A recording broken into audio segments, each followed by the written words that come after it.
이현찬 목사님께서 말씀 전해 주시겠습니다.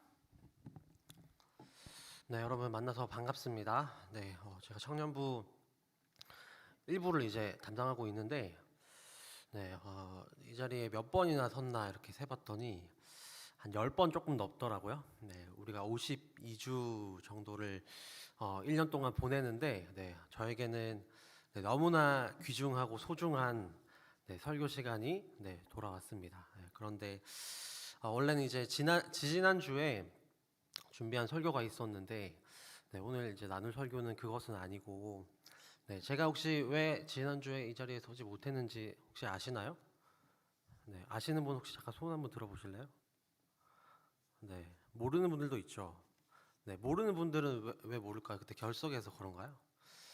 네, 제가 이렇게 나오지 못한 이유를 칼럼에도 적고 저 나름대로는 이렇게 우리가 그때 총회 첫 번째 주였기 때문에 제가 오지 못하는 것에 대해서 참 이렇게 미안하고 죄송한 마음을 여러분들이 갖고 있습니다. 네, 그래서 제가 지난주에 코로나에 이제 두 번째로 확진돼서 네, 교회에 나오지 못했고 네, 그날 이제 또 예배에 참석하지 못했는데 혹시 우리 청년부 중에 두 번 걸리신 분 있어요? 네, 혹시 저밖에 없나요? 네, 매우 창피합니다, 여러분. 네, 몸 관리 잘해서 여러분들에게 네, 좋은 말씀 또 잘 인도하는 그런 네, 목자로 네, 서도록 하겠습니다. 오늘은 네, 업사이드 다운이라는 제목으로 함께 네, 말씀 잠깐 나누고 또 은혜를 나누는 시간이 되기를 원합니다. 네, 지금은 이제 복음적인 가치들이 지극히 상식적이고 이상적인 것으로 여겨지지만 그런데 이제 이런 그리스도인들은 오랫동안 정신 나간 사람으로 여겨졌습니다. 오랫동안 예를 들어서 여성보다 남성이 더 우월하고 어린이는 아직 인간 구실하지 못하는 작은 존재이고 종교적, 인종적 뭐 다양한 이유에 의해서 사람을 차별하는 것이 당연한 시대에 초기 그리스도인들은 네, 살고 있었습니다. 네, 지금은 우리가 네, 여러분 밤에 열심히 혹시 월드컵 보시나요? 네, 월드컵 시즌이죠. 지난주에 이제 개막식을 봤는데 월드컵이 어떤 가치를 가지고 하는 이 경기인지 축제인지에 대해서 말하고 있더라고요. 사진 띄워주시면은 월드컵은 이 전 세계가 화합하는 축제라는 것을 강조하고 있었습니다. 네, 이번 월드컵이 중동 지역과 이슬람 국가에서 하는 최초의 대회라고 월드컵이라고 합니다. 이런 특별한 의미가 더해져서 이 월드컵은 전 세계 모든 사람들이 웃으면서 즐길 수 있는 공평하게 경쟁할 수 있는 그런 축제이다, 그런 대회다라는 메시지를 전달하고 있었습니다. 물론 이제 월드컵 때문에 사이가 안 좋았던 나라가 화해하거나 지금 이제 러시아와 우크라이나 전쟁 중인데 월드컵 때문에 뭐 전쟁을 중단하거나 이 신냉전 시대라 불리는 이 분위기가 풀어질 리는 없겠지만 그래도 적어도 우리가 안다는 거예요. 화합하고 연대해야 한다라는 것이 그것이 좋은 것이고 그것을 향해 나아가야 한다라는 것을 안다는 것입니다. 차별하거나 미워하지 않아야 하고 모두를 사랑해야 한다는 것이 그런데 한때는 그리스도인들만의 고유한 메시지였습니다. 초기 그리스도인들만이 가지고 있었던 메시지였습니다. 비록 오늘날의 시선으로 보면 초기 그리스도인들도 당대의 사람들과 크게 다르지 않을지도 모릅니다. 또 모든 그리스도인들이 선하고 거룩하게 산 것은 아닙니다. 그렇지만 분명 시대가 상상하지 못하는 일들, 불평등과 혐오에 맞서고 약하고 여린 자들을 섬기는 일을 초기 그리스도인들은 했다는 것이죠. 저는 그것이 예수님이 가르쳐 주신 복음에서 나왔다고 그렇게 믿습니다. 여러분 특별히 다른 복음서보다 이 누가복음이 소외되고 약한 자를 위해서 예수님이 오셨다라고 강조하고 있는데요. 여러분 이 누가복음의 시작부터 그러합니다. 누가복음에서 예수님의 탄생 소식을 가장 처음 들은 사람들 여러분 누군지 아시나요? 우리가 좀 있으면 크리스마스 성탄절 맞게 되는데 마태복음에서는 동방박사들이 가장 먼저 들었어요. 누가복음에서는 누가 가장 먼저 들었을까요? 우리가 여러분 찬송가로도 많이 부르죠. 저들밖에 한밤중에 양 틈에 자던 목자들. 네, 목자들이 먼저 들었어요. 새벽에 집에서 잠을 자는 것이 아니라 저 들을 밖에서 양을 치는 목자들이 들었다는 거죠. 여러분 오늘날로 치면 비정규직으로 밤을 새면서 고된 노동을 하는 뭐 오늘날로 치면 이제 편돌이 정도 될까요? 네, 그런 사람들일 겁니다. 아주 천하고 비천하고 낮은 사람들을 위해서 예수님이 오셨다라는 것을 이 사건을 통해서 분명하게 보여주는 것이죠. 또 예수님이 왜 태어나셨고 무슨 일을 할 것인지에 대해서 마리아는 이렇게 노래했습니다. 1장 52절 53절인데요. 함께 읽어보겠습니다. 시작. 권세 있는 자를 그 위에서 내리시셨으며 비천한 자를 높이셨고 줄이는 자를 좋은 것으로 배불리셨으며 부자는 빈손으로 보내셨도다. 여러분 예수님이 성경이 매우 우리에게 노골적으로 가르쳐주고 있습니다. 권세 있는 자를 내려치신다. 비천한 자는 높이시고 줄이는 자 배고픈 자들은 먹이시고 배불리시고 부자는 어떻게 하신대요? 그의 모든 것을 빼앗기 위해서 예수님이 오셨다라고 말하고 있습니다. 권세 있고 돈 많고 멀쩡한 사람들을 위해서 예수님이 오신 것이 아니라 가난하고 소외되고 핍박받는 자들을 위해서 오셨다라는 것을 이 노래가 우리에게 잘 말씀하고 있는 것이죠. 여러분 그래서 저는 누가복음의 주제를 이렇게 정의하고 싶어요. 오늘 말씀의 제목처럼 upside down, 거꾸로라는 뜻이죠. 아까 우리가 읽은 말씀처럼 거꾸로 뒤집기 위해서 예수님 오셨다는 거예요. 또 우리가 읽은 말씀 30절의 말씀처럼 오늘 본문의 30절 말씀처럼 나중된 자가 먼저 되고 먼저 된 자가 나중되게 하시기 위해서 예수님이 오셨다. 그것이 바로 누가복음의 복음이다 라고 우리에게 말씀하십니다. 여러분 그런데 혹시 이 말이 좀 불편한 분이 있을 수 있을 것 같아요. 뭐 다 뒤집으러 오셨다, 다 뭐 반대로 만들기 위해서 오셨다라는 예수님이 마치 사회주의나 공산주의자가 추구하는 것처럼 1등을 꼴등 만드는 게 목표인가? 아니면 모두 다 그 평등해야 된다는 이유만으로 가진 자의 것은 다 빼앗고 모두가 다 1등 혹은 모두가 다 꼴등 만들기 위해서 예수님이 오신 것인가? 라고 물을 수 있겠습니다. 여러분 그러나 제가 뒤에 가서 이에 대한 답은 조금 더 하기로 하고, 그러나 여러분 이 시간 우리 이 업사이드 다운이라는 주제로 누가복음 말씀 살펴볼 때 모든 시대와 모든 사상을 초월하는 진정한 복음을 여러분들에게 소개하고 이 시간을 나누고 싶습니다. 우리 본문으로 좀 더 자세히 들어가 보도록 할게요. 22절 말씀 우리 먼저 한번 읽어보겠습니다. 시작. 예수께서 각 성 각 마을로 다니사 가르치시며 예루살렘으로 여행하시더니, 제가 예루살렘으로 여행하셨다 이렇게 진하게 표시해놨죠. 많은 학자들은 이 누가복음에 부제를 붙이는데 제가 아까 이렇게 볼드체 색깔 표시해 놓은 것처럼 예루살렘을 향한 여행이라는 혹은 로드 투 제루살렘, 예루살렘으로 향하는 길이라는 부제를 붙입니다. 예수님은 누가복음에서 갈릴리에서 사역을 시작하셨고 예루살렘에서 사역을 마치셨습니다. 여러분 그건 모두 다 아시는 말씀이죠. 그런데 예수님은 이 갈릴리에서 예루살렘으로 가실 때 목적 없이 혹은 부르는 대로 이곳저곳 막 떠돌아다니다가 우연히 예루살렘에 도착했고 십자가에 못 박혀서 죽으신 것이 아니라는 것이죠. 모든 길은 로마로 통한다는 말이 있듯이 누가복음은 예루살렘으로 통합니다. 그래서 오늘 말씀에도 읽었듯이 또 많은 부분에서 예수님이 예루살렘으로 향하고 가고 계시고 예루살렘을 향한 길에서 일어난 사건들에 대해서 말씀하고 있습니다. 예수님은 예루살렘을 향한 하나의 길, 단 하나의 길을 걸으셨고 그 말은 곧 예수님의 사역은 예루살렘에서 완성되었습니다. 예루살렘에서 정점을 찍은 것이죠.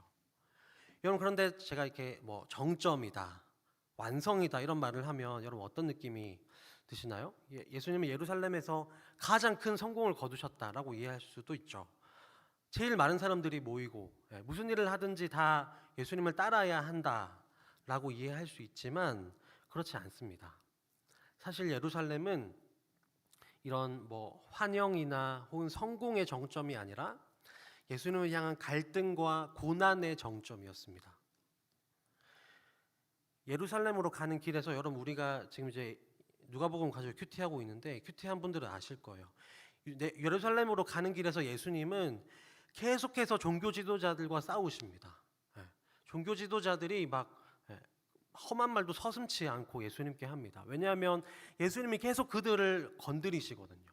바리새인들을 콕 집어서 너희가 외식하는 자라고 하시고, 너희가 문제가 있고 너희가 너희가 잘못되었다, 사탄의 자식이다라고 예수님께서 거리낌 없이 말씀하십니다. 그러니까 계속해서 종교 지도자들과 그 권력자들과 예수님이 싸우게 되는 것이죠. 그뿐만 아니라 왕이 될 거라고 기대했던 제자들의 기대와 완전히 다른 말만 하십니다. 예루살렘에 가서 왕이 되겠다라고 말씀하시는 것이 아니라 나는 예루살렘에 죽으러 간다, 고난받으러 간다라고 말씀하시고, 대중들은 예수님을 주목하는 듯 했지만 여러분, 결국 예루살렘에서 어떤 일이 일어났죠? 예수님을 죽이지 않으면 우리가 폭동을 일으켜서 빌라도 당신을 끌어내리겠다고, 총독을 끌어내리겠다고 협박하는 모습이 예루살렘에서 나옵니다. 그렇기 때문에 예루살렘으로 향한 길은 성공과 행복을 향한 길이 아니라 고난의 길입니다. 비아 돌로로사라고 하죠. 그리고 예수님이 오르신 골고다 언덕, 해골이라는 뜻입니다. 예수님은 그 언덕에서 저주와 괴로움의 십자가를 지셨고, 죽음을 향해서, 순환을 향해서 고난의 길을 걸어가셨습니다. 여러분, 그러나 이 십자가의 참 의미를 알고 있는 우리는, 복음의 참 의미를 알고 있는 우리는 십자가가 실패도 아니고 끝도 아니라 우리를 구원하기 위한 것임을 잘 알고 있습니다. 우리가 받아야 할 그 모든 거절과 분노와 차별과 고난을 예수님께서 십자가에서 대신 받으신 것이죠. 여러분, 그래서 우리가 누가복음에서 예루살렘이라는 단어를 볼 때마다 단순히 그냥 예수님이 예루살렘으로 가시네 이렇게 볼 것이 아니라 우리를 향한 예수님의 사랑의 발걸음이라는 것을 기억하기 원합니다. 예수님의 사랑이, 우리를 향한 사랑이 얼마나 큰지 이 예루살렘이라는 단어를 볼 때마다, 예수님이 예루살렘을 향하여 걸어갈 때마다 여러분, 그 사랑을 좀 느끼셨으면 좋겠어요. 스스로 비아 돌로로사, 골고다 언덕을 향해 걸어가신, 거절과 고난과 죽음을 껴안으신 예수님의 걸음을 우리는 이 단어를 통해서 확인할 수 있습니다. 여러분, 제가 이 22절에 나오는 예루살렘이라는 단어에 대해서 여러분 좀 제가 길게 설명했는데, 여러분 그 이유가 뭘까요? 혹시 여러분 들어오다가 오늘 보셨어요? 저기 맨 뒷자리에 뭐 놓아져 있는지? 큐티책이 놓아져 있어요. 12월 큐티책 받는 날이거든요. 여러분, 제가 이 누가복음에 대해서, 여러분 누가복음의 주제도 얘기하고 이 누가복음을 관통하는 주제인 이 예루살렘이라는 단어도 설명하는 이유는 여러분, 우리 큐티 하는 게 중요하기 때문이죠. 여러분, 특별히 한 몇 달 전에 여호수아서 그 어려운 그 본문 때문에 혹시 큐티를 포기한 분들이 계시다면, 여러분 이 설교를 통해서 다시 힘을 얻고 큐티하는 은혜가 여러분들의 삶 가운데 있기를 소망합니다. 말씀을 통해서 여러분들 힘을 얻으시고 삶이 회복되는 은혜가 반드시 있을 것이라 믿습니다. 예수님은 이 예루살렘으로 걸어간 길을 우리도 걸어가야 한다라고 말씀하십니다. 우리 23절 말씀 함께 읽어보겠습니다. 23절과 24절까지 한번 읽어보겠습니다. 시작. 어떤 사람이 어쩌되 주여 구원을 받는 자가 적으니까 그들에게 이르시되 좁은 문으로 들어가기를 힘쓰라. 여기까지 볼게요.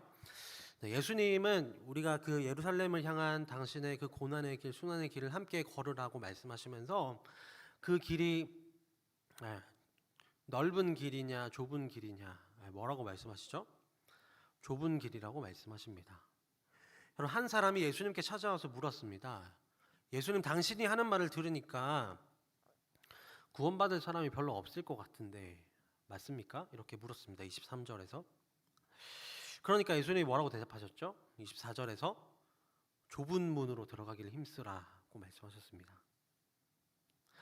그러면서 예수님 비유 하나를 들려주시는데요. 우리 25절 말씀 함께 읽어보겠습니다. 25절 시작. 집 주인이 일어나 문을 한번 닫은 후에 너희가 밖에 서서 문을 두드리며 주여 열어주소서 하면 그가 대답하여 이르되 나는 너희가 어디에서 온 자인지 알지 못하노라 하니니. 네, 이 비유는 마태복음에 나오는 결혼식을 기다리는 신부들의 비유와 비슷한데요. 비유가 뭐 길지 않고 어렵지 않죠. 네, 집주인이 문을 닫은 후에 잔치가 시작되어서 문을 닫은 후에 늦은 사람들이 와서 주인이여 문을 열어주소서 하니까 뭐 주인이 뭐라고 대답했다 그러죠? 나는 너희가 어디서 온 자인지 도무지 알지 못하노라 이렇게 대답했다는 것입니다. 여러분 이게 우리도 그런 말을 쓰죠. 떠난 기차는 돌아오지 않는다. 예수님 이 비유에서도 그렇게 말씀하고 계시는 거예요. 여러분 그런데 이 말은 조금만 생각하면 되게 냉정한 말입니다. 여러분 우리가 이 구원이라는 것에 대해 생각할 때 구원의 문은 활짝 열려 있어서 누구나 들어올 수 있고 조금만 늦더라도 예수님만 믿으면 구원받을 수 있지 않나? 누구나 구원받을 수 있지 않나? 라고 생각하지만 오늘 우리가 25절에 읽은 말씀에 의하면 문이 한번 닫히고 난 후에 늦게 찾아와서 다시 열어주소서라고 하면 뭐라고 한다는 거예요? 난 너희를 알지 못한다. 너희가 어디서 온 자인지 알지 못한다라고 하시는 거예요. 여러분 그뿐만 아니라 27절을 보면 뭐라고 돼 있냐면 나는 너희가 어디에서 왔는지 알지 못하노라 행악하는 자들아 모든 자들아 나를 떠나가라 고 말씀하십니다.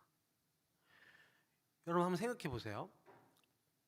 많이 늦은 것도 아니고 우리가 하나님과 모르는 사이도 아닌데 여러분 조금 늦었다는 이유로 너희는 죄인들이다. 너희는 행악한 자들이다. 범죄자다. 너희는 지옥에 떨어질 자다. 라고 말씀하시는 건 좀 원망스럽지 않나요? 그럼 저는 이 말씀을 읽으면서 어떤 장면이 떠올랐냐면 그 예전에 어떤 영화인지 제가 정확히 기억은 안 나는데 두사불체인가 그 정준호 나오는 그 영화 있잖아요. 교생으로 나오는 그 영화인가 거기서 이제 그 학주 선생님이 몽둥이 들고 이렇게 학교 앞에 서 있다가 딱 30분 되자마자 문 닫어 하는 그 장면이 생각나더라고요. 제가 다녔던 중학교도 여러분 우리 교회 만만치 않은 언덕 위에 있었거든요. 여러분 그런데 그게 진짜 말이 좋아 언덕이지 오르막길을 아무리 빠르게 달려가도 그 오르막길만 좋기 10분은 걸렸어요. 그래서 힘겹게 오르막길을 늦을까봐 막 올라갔는데 시간이 지났다고 땡 지났다고 막 기합받고 저 때는 막 때리기도 했거든요. 여러분들도 체벌이 있었던 적 있으시죠, 그렇죠? 그래서 막 지적했다고 막 때리고, 뭐 어떤 날은 또 이렇게 그 불시에 이제 머리 검사하잖아요. 그래서 머리 걸려가지고 막 머리 막 잘리고 그런 적도 있거든요.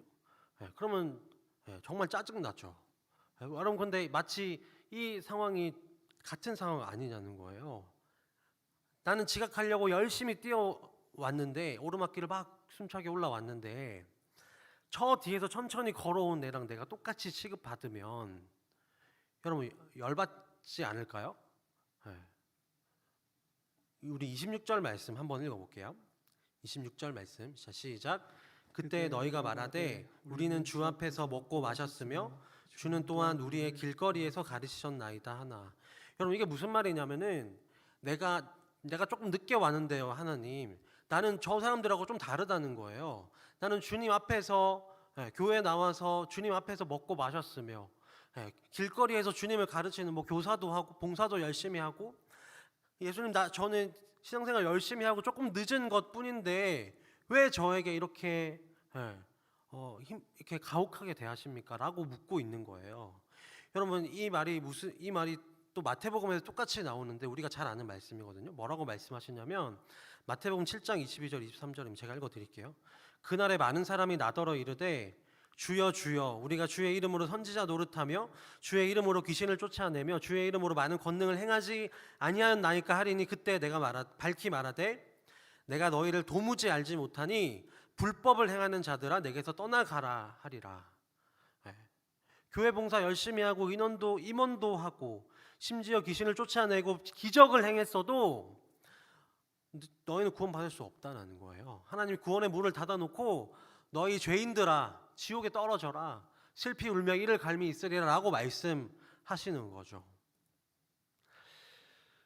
여러분 그런데 이 말씀을 읽으면서 이 말씀을 들으면 여러분 사랑의 하나님이 아니라 오르막길을 오르면 몽둥이를 들고 시계를 보며 서 있는 그 대머리 학주 선생님을 여러분 떠올리기 쉽지만 여러분 그렇게 하기보다는 우리가 이제 저 앞에 예루살렘을 바라보며 아른거리는 예루살렘을 바라보며 슬프고 애처로운 눈으로 구원의 문이 닫혀 가는데 너희가 속히 들어오지 않으면 이 구원의 문이 닫혀 버릴 것이라고 애처로운 눈빛으로 권면하시는 부탁하시는 예수님을 떠올리기를 바랍니다.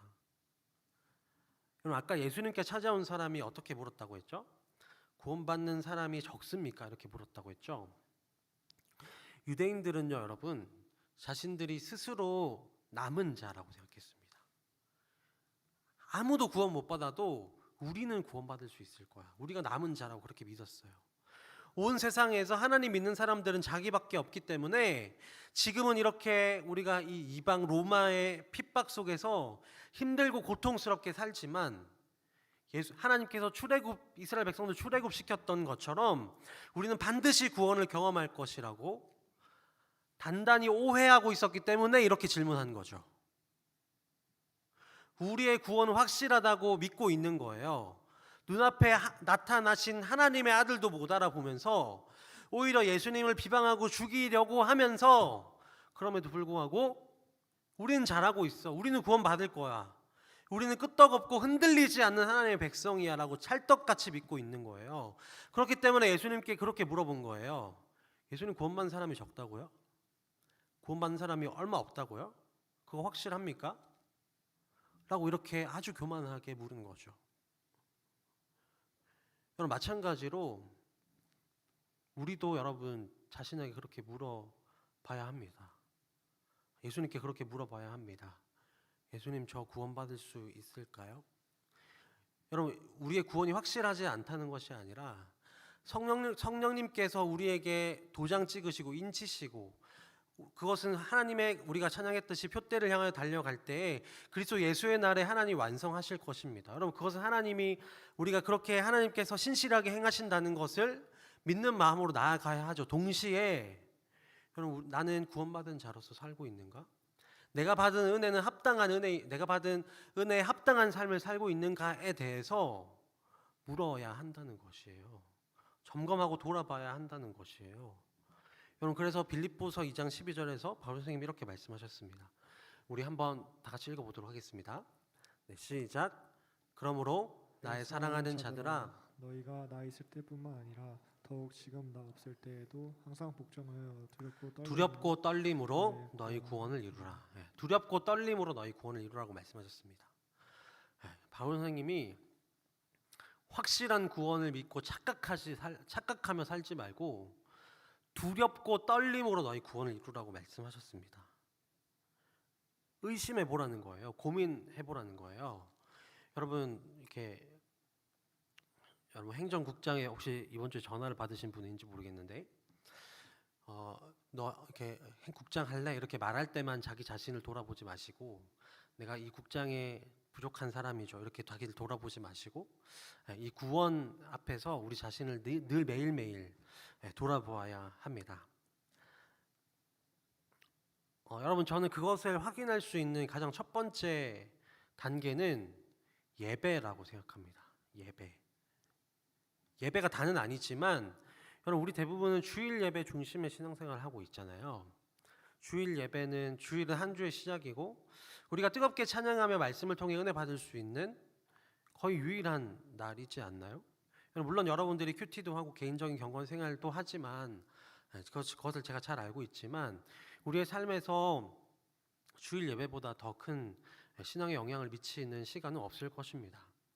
그래서 누군가는 주일 예배가 아주 갈급하고 간절하게 드린 사람이 있는 반면에 마치 예수님께 나와 질문한 사람처럼 나는 이미 구원받았는데 구원의 문은 언제든지 열려 있는데 라며 예배를 드리고 있는 건 아닌지 우리 자신을 돌아보기 원합니다. 여러분 한 가지 오해하지 않기를 바라는 것은 여러분 그것은 우리의 태도로 태도가 결정되는 것이 아니라는 것입니다. 태도는 우리가 가진 마음을 증명하는 것이지 태도가 중요하지는 않아요. 제가 무슨 말을 하는 것이냐면 우리 교회와 이제 가까운 곳에 해성교회라는 교회가 있는데 거기에 이제 그 지금 담임 목사님이 35세 담임 목사님이 되셨어요. 매우 어린 나이에 되신 거죠. 지금 제가 32살이니까 35살은 그렇게 많은 나이가 아닌데 비교적 이제 어린 나이에 담임 목사님이 되셨는데 이제 성도 중에 한 분이 이제 당신을 왜 담임 목사로 이렇게 선택했냐 그런 이유에 대해서 말씀해 주셨는데 그 목사님이 이제 전도사 시절에 그 교회에서 사역을 하셨대요. 그런데 이제 사역을 하다가 학생들이 예배 시간이 자꾸 늦으니까 어떻게 할까 고민을 하다가 예배 시간이 되자마자 저기 예배실 문을 잠가 버리셨대요. 그래서 이제 당시 이제 몇 명의 선생님과 학생들이 또 많은 학생들이 예배가 끝나기 전까지 들어오지 못했고 그 선생님 중에 이제 부장 집사님도 있었다라는 거죠. 그래서 이제 그분이 이렇게 망신을 당하시고 그것이 그 많은 성도님들의 내리에 박혀가지고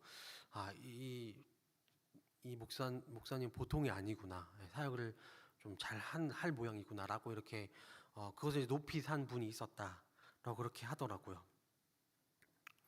그럼 담임 목사님도 우리 이 산부 예배 청년부에 오셔서 그런 말 하실 때 있잖아요. 우리 청년부는 참 반응이 없다라고 이렇게 하실 때가 있잖아요.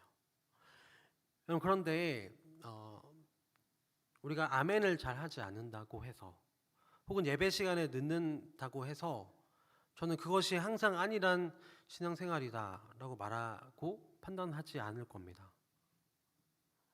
그럼 저도 맨 뒷자리에 앉아서 예배 드리지만 여러분 뒤에 앉아서도 제가 뒤통수만 봐도 간절하게 예배하는 분들이 있어요. 그럼 제가 여기서 지금 여러분들을 보며 설교하고 있잖아요.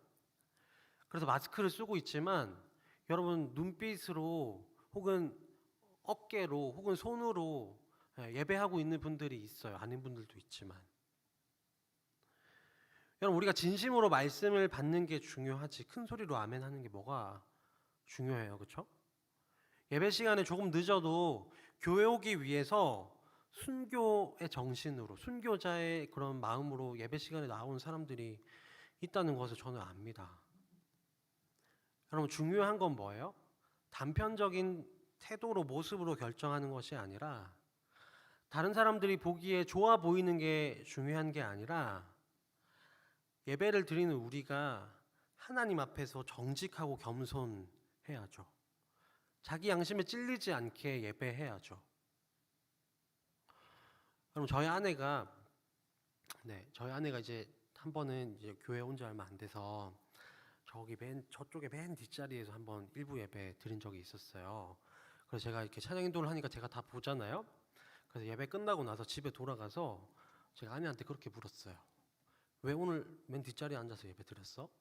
이렇게 물어봤더니 아무 생각 없이 그렇게 했대요. 그래서 제가 그 말을 듣고 그렇구나 라고 한 다음에 조금 있다가 또 물어봤어요. 왜 맨 뒷자리에 앉았어? 그랬더니 아내가 왜 그래? 이렇게 하는 거예요. 얘기했잖아. 그러길래 제가 알겠어 하고 제가 또 물어봤어요. 왜 하필 맨 제일 뒷자리에 앉았어? 이렇게 제가 한 10번 정도 물어봤어요. 여러분 제일 뒷자리에 앉는 건요 일부러 그렇게 앉는 거예요. 다른 자리하고는 다릅니다. 여러분 오늘 은혜 받고 싶은 마음이 있는 사람이 제일 뒷자리 찾아서 앉을까요? 그렇지 않습니다. 여러분 물론 이건 제 경험이고 제 생각이에요. 그런데 여러분 그렇잖아요. 제일 뒷자리에 앉는 건 선택해서 그 자리에 앉는 거예요. 예배실 들어오면서부터 오늘 여기 앉아야지 해야 맨 뒷자리에 앉을 수 있어요. 예배 집중하기 위해서 말씀의 생명과 운명을 거는 자들이 맨 뒷자리를 찾아서 앉을까요? 예배를 통해서 내가 한 주 동안에 살아갈 힘을 얻지 않으면, 은혜를 얻지 않으면 내 인생이 버틸 수 없어서 간절한 마음을 가진 자들이 맨 뒷자리에 앉아서 예배 드릴까요? 저는 그렇지 않다고 생각합니다. 여러분, 그래서 우리는 참 친절하게 이렇게 목장별로 자리를 만들어 놨죠. 여러분, 함께 앉아서 예배 드리면 우리 서로가 힘이 됩니다. 여러분, 물론 그것이 예배 방해가 된다면 다른 자리에 앉으셔도 괜찮습니다. 여러분, 예배가 중요하지 자리가 중요하지 않기 때문이죠. 여러분, 그런데 우리가 반쪽짜리 예배를 드리고 있으면서 내가 예배를 오늘 드렸으니 됐다 라고 생각하고 있다면 그것은 착각하고 있다는 것을 우리는 반드시 기억하기를 바랍니다. 여러분, 중요한 건 예배에 참석했다, 앞자리에 앉았다, 오늘 아멘 크게 했다가 아니라 말씀을 통해서 말씀을 거울 삼아 내 삶을 돌아보았는가, 내가 진짜 아멘으로 말씀을 받았는가. 여러분, 아멘은 무슨 뜻인지 아시죠? 진실로 그러합니다라는 뜻입니다. 하나님이 들어오지 않는 내 삶의 영역을 발견하고 내가 회개하며 그곳에 하나님의 말씀으로 받았는가, 삶에서 실천했는가가 여러분 진짜 예배를 만드는 것이죠. 설교를 마무리하면서 여러분, 우리 30절 말씀 우리 마지막으로 한번 읽어보겠습니다. 30절 말씀입니다. 시작. 보라, 나중된 자로서 먼저 될 자도 있고 먼저 된 자로서 나중될 자도 있느니라 하시더라. 내 구원은 확정된 것이라고 안일하게 착각하는 자들을 향해 예수님은 경고하십니다. 먼저 믿었다고 앞서 있다고 착각하지 말아라. 언제든지 반대로 될 수 있다. 언제든 뒤집힐 수 있다. 여러분, 이것이 바로 누가복음이 우리에게 말하고 있는 업사이드 다운이죠. 여러분, 그러나 누가복음이 말하는 업사이드 다운은 단순히 거꾸로 뒤집히는 게 아닙니다. 아까 제가 말했던 사회주의나 공산주의가 추구하는 1등을 꼴등으로 만들고 막 이렇게 하는 게 아니라, 업사이드 다운의 목표는, 복음의 목표는 원래대로 돌리는 것입니다. 혐오스러운 죄로 감옥에 들어갔다 나온 사람이라 할지라도 그가 하나님 나라에서 보기에는 꼴등처럼 보이죠. 그러나 자신의 삶을 반성하고 회개하고 진정으로 뉘우치는 사람이 교만한 종교 지도자들보다 낫죠. 내 구원은 확정되었다고 착각하는 안일한 사람보다, 그런 리더들보다, 우리 리더들이 그렇다는 게 아니고, 신앙생활 한 지 1년밖에 되지 않아도 진실하고 겸손한 사람이 낫습니다. 교만하고 회개할 줄 모르는 목사보다 더 진실하고 겸손한 성도님들을 저는 아주 많이 알고 있습니다. 교회를 얼마나 오래 다녔느냐, 성경을 얼마나 많이 아느냐, 기도를 오래 하느냐, 이런 것 따위가 중요한 것이 아닙니다. 그걸 자랑하면 언제든 뒤집힐 수 있다. 언제든 업사이드 다운이 일어날 수 있다. 그것이 뒤집히는 곳이 하나님 나라다 라는 것을 기억하시기 바랍니다. 여러분, 그리고 반대로 말하면 이렇게 됩니다. 우리가 아직 마땅히 예수님께 드릴 것이 얼마 없고, 예수님 보시기에, 다른 사람들이 보기에 잘한 것 하나 없고, 그럴지라도 예수님이 우리를 꼴등이라고 나중되었다고 평가하지 않으십니다. 여러분, 아직 성경에 대해서 잘 몰라도, 다른 사람들 앞에 나설 용기가 없어서 봉사의 자리에 서지 못하고 주님께 드릴 것이 눈물밖에 없어도 괜찮습니다. 온 땅을 지으시고 다스리신 하나님께 우리의 섬김과 헌금이 뭐가 그리 중요하겠어요. 여러분, 나중된 우리가 나중에 나아올지라도 아직 구원의 문이 닫히지 않았습니다. 우리가 예수님께 나아올 때 예수님 우리의 손을 잡으십니다. 십자가에서 죽기까지 너를 사랑하였다라고 말씀하시고, 쓰러진 우리를 부활의 능력으로 새롭게 세워주실 것입니다. 이런 마음으로, 이렇게 예배에 목숨을 걸고 운명을 거는 자들에게 예수님은 나중된 자가 아니라 먼저 될 자로, 예수님의 하나님의 인정과 사랑을 받는 자로 우리를 부르시고 세우십니다. 여러분, 이것이 바로 복음의 능력입니다. 사랑하는 청년 여러분, 그 무한한 사랑과 대가 없는 환영과 영원한 능력이 우리 앞에 있습니다. 여러분, 그것을 먹고 되새기며 힘 입는 우리 모두가 되시기를 예수님의 이름으로 간절히 축복합니다.